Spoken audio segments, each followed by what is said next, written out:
رسول ہیں، صرف ایمان والوں کے رسول ہیں یا صرف مسلمانوں کے رسول ہیں؟ نہیں، اللہ کے نبی صلی اللہ علیہ وسلم کو سارے انسانوں کی ہدایت کے لیے پیغمبر بنا کر بھیجا گیا ہے۔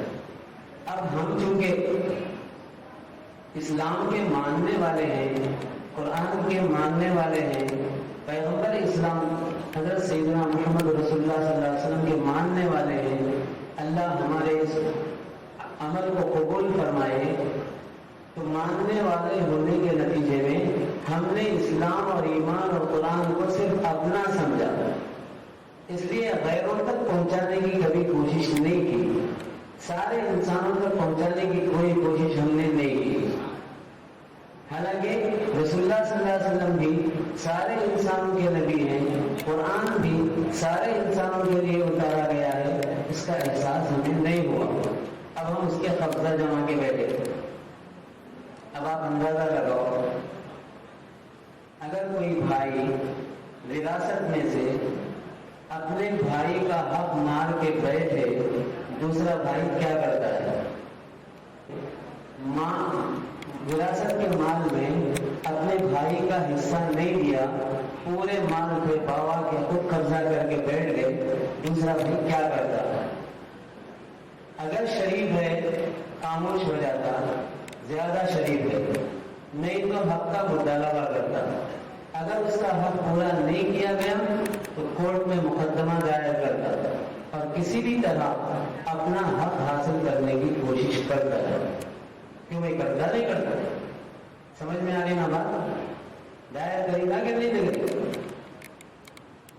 اب یہ امانت اللہ تبارک و تعالیٰ نے ہم مسلمانوں کے سپرد فرمائی کہ قرآن کی امانت تمہارے پاس ہے، رسول اللہ صلی اللہ علیہ وسلم کی سیرت اور حکمت یعنی احادیث کی امانت تمہارے پاس ہے۔ اب تمہاری ذمہ داری یہ ہے کہ تم اس امانت کو ان لوگوں تک پہنچاؤ جو اس امانت کی حقیقت کو نہیں جانتے، جو اس امانت کے بارے میں صحیح طور پہ نہیں جانتے، ان تک پہنچاؤ۔ یہ ذمہ داری اللہ نے بھی ہم پہ ڈالی تھی، اللہ کے رسول صلی اللہ علیہ وسلم نے بھی ہم پہ ڈالی تھی۔ میں یہاں پہنچ کر اپنے تمام مسلمان بھائیوں سے خود میرے اپنے اللہ ہمارے اس جرم کو معاف فرمائے، لیکن یہاں تک بات نہیں ختم ہوئی۔ اگر یہی بات ختم ہو جاتی اچھا تھا، میرے بھائی ہمارا عقیدہ ہے، بلکہ سارے انسانوں کو یہ عقیدہ رکھنا چاہیے کہ ہم کو مرنے کے بارے میں تو کسی کو شک نہیں۔ محمد صلی اللہ علیہ وسلم کا سرمایہ تھا، لیکن کبھی اس نے نہ ہم کو ایمان کی دعوت دی نہ اسلام کی دعوت دی۔ روزانہ دودھ دینے والا ہمارے گھر پہ پہنچتا ہے، روزانہ اخبار ڈالنے والا ہمارے گھر پہ پہنچتا ہے، روزانہ سفر ہم کرتے ہیں تو کتنے غیر مسلم بھائیوں سے ہماری ملاقات ہوتی ہے، کتنے غیر مسلم بھائیوں سے ہمارے تعلقات ہیں، ان کی شادی بیاہ میں، ان کی خوشی اور غم میں ہم شریک ہوتے ہیں۔ ہمارے کبھی ہم نے ان کو یہ تاثر دینے کی کوشش کی، کبھی ہم نے یہ چاہا کہ یہ میرے ہمدرد ہیں، یہ میرے مخلص دوست ہیں، ان کے ساتھ سچائی اور ان کے ساتھ ہمدردی اور سچی محبت یہ ہے کہ میں ان کو آخرت کے عذاب سے بچا لوں، کسی بھی طرح جہنم کے عذاب سے بچا لوں۔ یہ کوشش کبھی ہم نے کی نہیں کی۔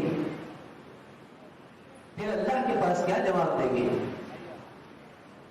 کیا سکھائیں گے؟